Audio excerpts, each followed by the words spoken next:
This is the St. Edward's crown. It's been placed on the heads of kings and queens as they are coronated for more than 300 years. But as monarchs from King Charles II to Queen Elizabeth II wore this crown, they were wearing the legacy of slavery. That crown was made in 1661, almost a century after the royal family started licensing armed British men to travel to West Africa to claim people as property, getting rich by selling them into slavery. The royal family helped create, fund and expand Britain's massive slave economy, enslaving 6 million Africans. The royals even fought against abolition, and they've been silent about it for 400 years. Britain colonised territory on 4 continents to steal their wealth, all in the name of the royal family. The British monarchy is super rich, and Britain itself became a wealthy country in large part because it exploited the people of the global south. And descendants of those who were enslaved or colonised are still paying the price. Respect us, man. Apologize now. But there's more. Monarchy and slavery have more in common than just money. The British royals, not just materially, also ideologically, they sit on a throne that is justified in the very same way that slavery is justified. So if you're born to be a king and born to be a subject, they also told us at one time you were born to be a master and you were born to be a slave.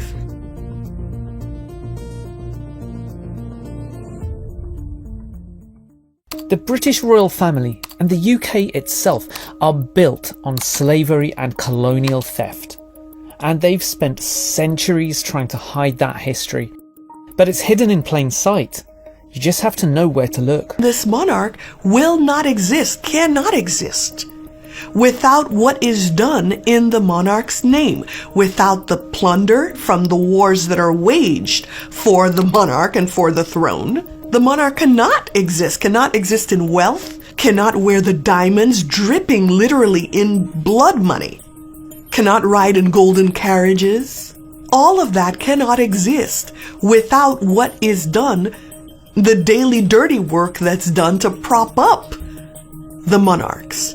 The British monarchy is so deeply entwined with the slave trade that their involvement can be traced right back to the very first recorded English slave ship.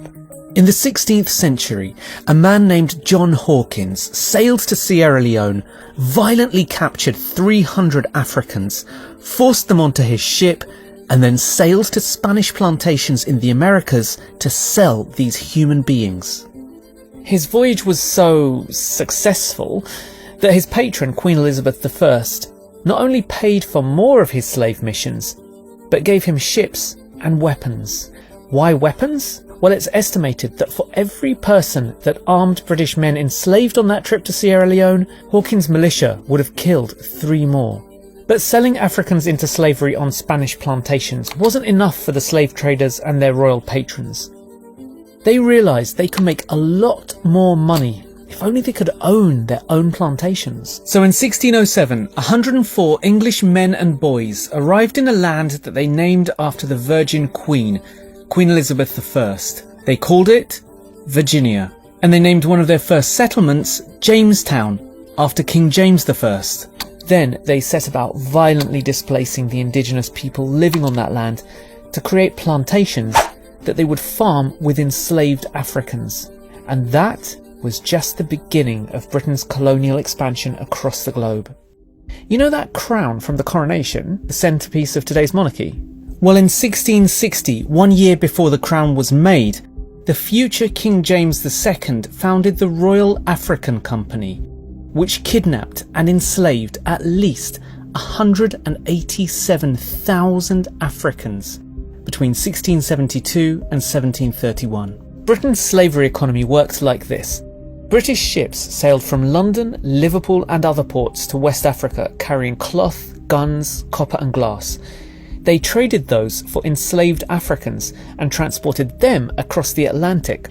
In North America and the Caribbean, they sold them to work on the plantations on land colonised and named after the king and queen.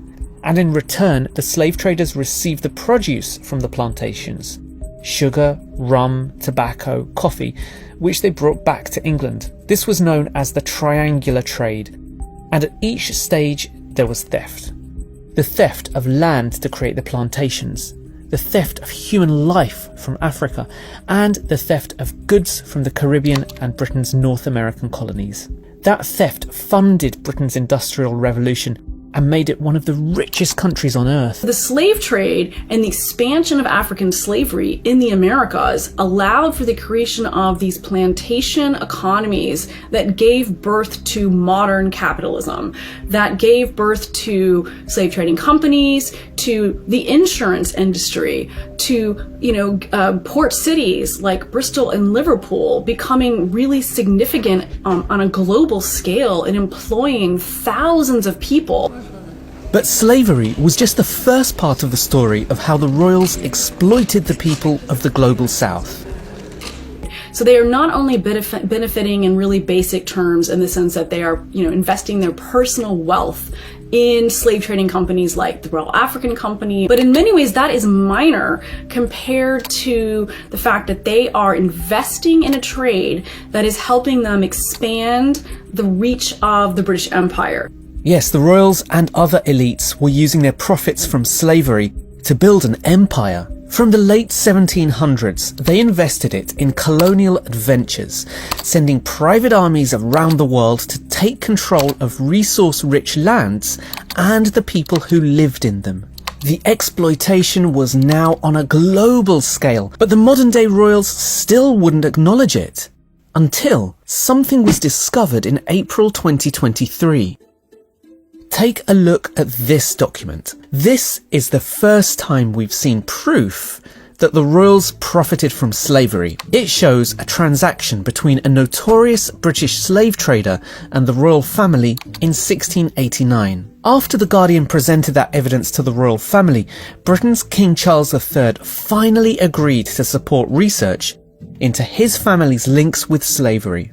It's the closest the royals have ever come to admitting how they profited from slavery. That one document is the tip of the iceberg. Brooke Newman is the academic who discovered the document. There are hundreds and hundreds of archival documents demonstrating links between the British monarchy and members of the royal family, and the transatlantic slave trade, the expansion of colonial slavery, and the defense of colonial slavery, as well as documents that reveal their opposition to the abolition movement. After 400 years, you can't escape the legacy of slavery in England because of the way it seeped into the very identity of this country. This is Trafalgar Square, right in the heart of London. 3 of the 4 corners have spaces for statues that tell the story of how Britain sees itself: monarchy and empire. The two things just go hand in hand. In one corner is King George IV. In the opposite corner is Major General Sir Henry Havelock, an army leader who brutalised the people of Cawnpore after an Indian uprising in 1857. And in the other corner is General Sir Charles James Napier, Governor of the British Empire and the Army Commander of India. In fact, monarchy and empire are everywhere in this country. The Queen is on coins, stamps and banknotes. Politicians swear allegiance to the King. There's a Cotton Street in East London, a link to the Indian cotton trade that Britain profited from. And over in Plantation Wharf by the riverside, there's an apartment block called Spice Court and another called Ivory Square, all references to the wealth that Britain stole from the countries and people it colonised. But Britain was hiding the atrocities it was committing behind polite words. In the United States, we can directly see the plantations, for example, and also the enslaved people. In Britain, it wasn't necessarily that way. Everything was kind of hidden, or at least placed very far away in the Caribbean. The evidence is everywhere. But for more than 400 years, the royal family has refused to talk about how it made its money from slavery.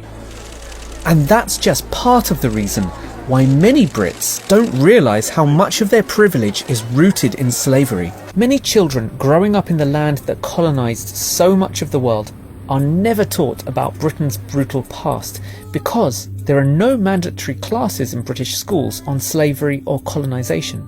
The British are very invested in their reputation as civilized people, right? The people who supposedly brought law and order, civilization, higher order thinking, education, refinement, if you will, to those whom they enslaved and colonized.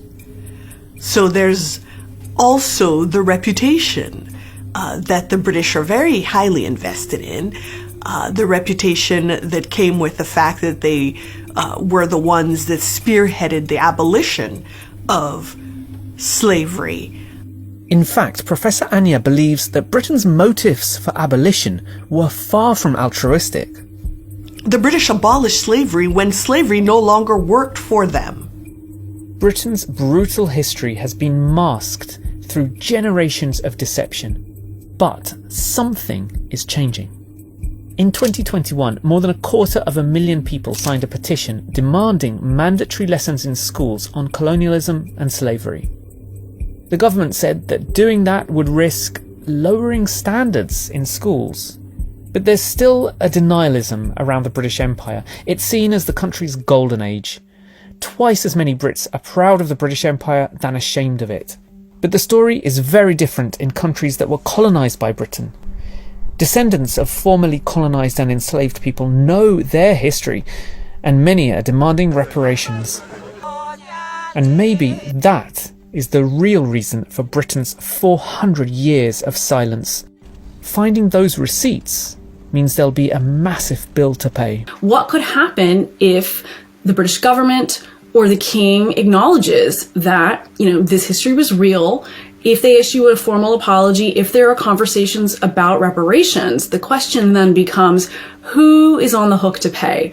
Is it British taxpayers? British taxpayers have only just paid off the compensation loan that was taken out £20 million in 1833 by the British government to pay off slaveholders rather than enslaved people. Britain's new king says he wants to move the monarchy into the future. But many people living in the lands that Britain colonised want the monarchy to acknowledge, apologise for, and pay reparations for the horrors of the past. Horrors committed in the name of the royals, which they are still benefiting from.